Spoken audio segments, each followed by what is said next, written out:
Bonjour à tous, nous poursuivons à la Mishnah He, la 5e Mishnah, toujours du 9e Pérek.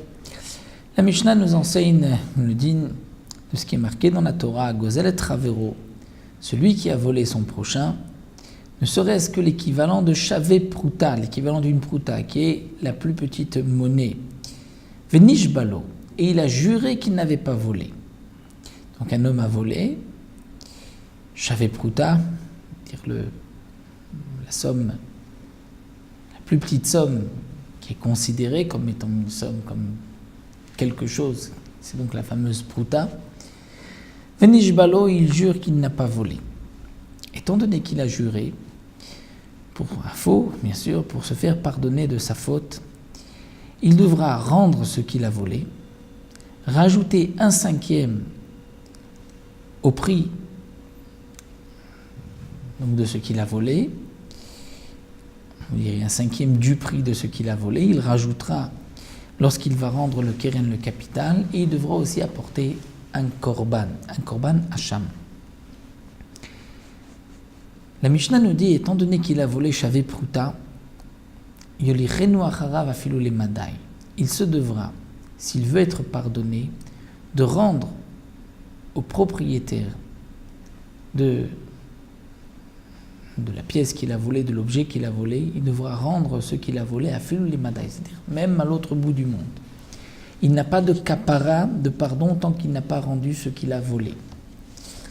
Lorsqu'un homme a volé, il ne peut pas juste faire teshuva en disant j'ai volé et se repentir vis-à-vis de Dieu. Il doit aussi se repentir vis-à-vis de l'homme. Il a volé, il doit rendre ce qu'il a volé. Et donc dans le cas où il a volé et il a juré à faux, il devra rendre au propriétaire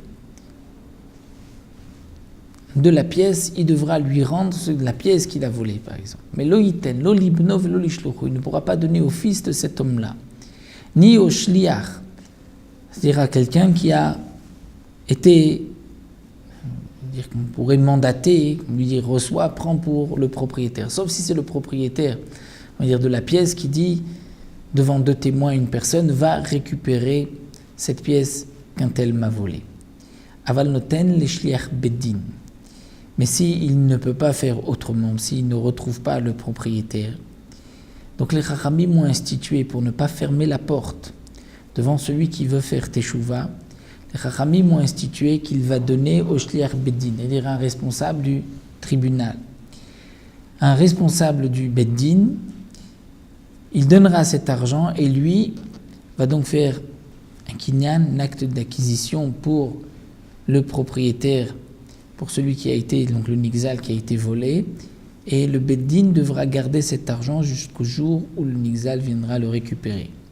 Ve'im met, dans le cas où le propriétaire, celui à qui on a volé cette pièce est mort, yarzir le yorshav, celui qui a volé, qui veut faire teshuva, devra rendre aux héritiers de cet homme-là, il devra rendre l'argent et ainsi il sera pardonné.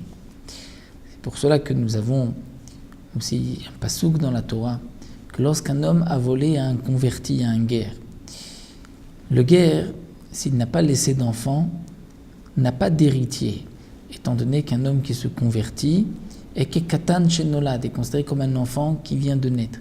Donc il n'a pas d'autre héritier que ses propres enfants. Ses enfants vont naître après sa conversion. Donc dans le cas où un homme a volé à un guerre et qu'il ne pourra donc pas rendre au guerre ni à ses héritiers dans le cas où il n'en a pas, comment va-t-il réparer sa faute? Ça, la Torah nous dit, il donnera au Kohanim. C'est une Gzerat HaKatuv. Mais dans le cas où cet homme-là a des héritiers, il se devra d'aller chercher les héritiers ou d'aller chercher la personne, le nixal, même à l'autre bout du monde pour rendre ce qu'il a volé.